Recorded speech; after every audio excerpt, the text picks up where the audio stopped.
I thank you for giving me some time to make a few comments under this head. I would like to mainly restrict my comments with regards to the OMP, Office of Missing Persons. I think initially I'd like to welcome the amendments to the Code of Criminal Procedure and even the a law on the Convention Against Torture. Those are no doubt forward-moving steps. But as several members of this House have repeatedly stated, primarily from the opposition, I think implementing these laws is a crucial matter that I'm sure the Honourable Minister of Justice is fully aware.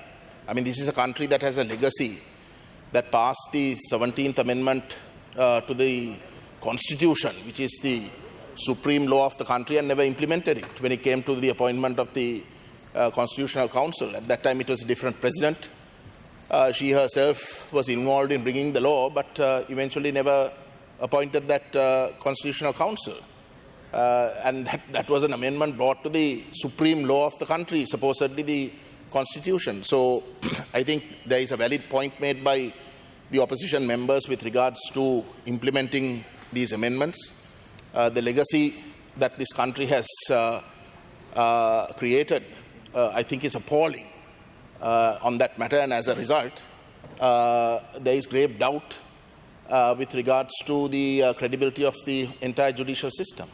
So apart from those comments, I would like to talk about the Office of Missing Persons.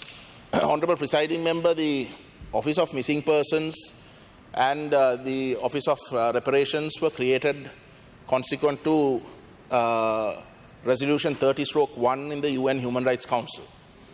That was a resolution that was brought with the consent of the previous government. Now, whilst the present government, vehemently criticized Resolution 30/1 and called it a treacherous act, we, on the other hand, and I am someone who goes to the Human Rights Council sessions as often as possible, we criticized 30/1 as a complete betrayal of the victims. You see, a country-specific resolution was primarily mooted on the grounds that heinous crimes had taken place and accountability was required. Instead of accountability being looked at, instead the previous government managed to succeed, in my view, in actually getting Sri Lanka out of the clutches of the need for accountability by showing ancillary matters, by showing fringe issues as progress. And one of those was the Office of Missing Persons. Now, the Office of Missing Persons, there is a procedure within the UN Human Rights Council and also in the UN structure itself, that whatever decisions are taken should be victim-centric. That victims must have confidence in the process. Because if you don't have the confidence of the victims on board, they are not going to cooperate with whatever steps that are taken.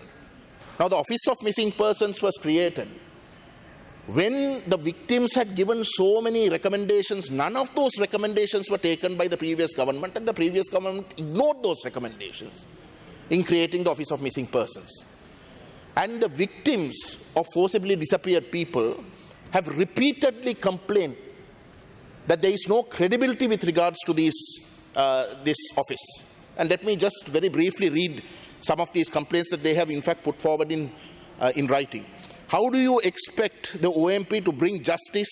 I'm quoting here. How do you expect the OMP to bring justice to us when OMP Act Section 13, subsection 2 mentions that the findings of the OMP could not be used in any civil or criminal cases for seeking justice?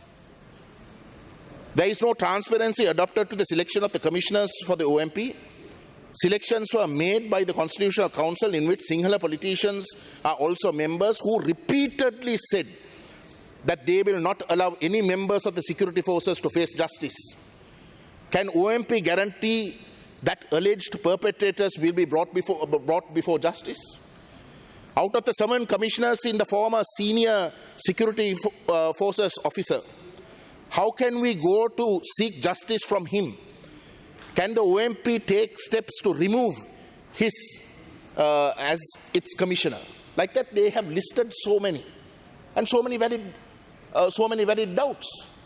And today, the victims of the forcibly disappeared in the north and the east, the Tamil victims, do not in fact have confidence in the OMP. Honourable Member, you have 2 minutes. Yes.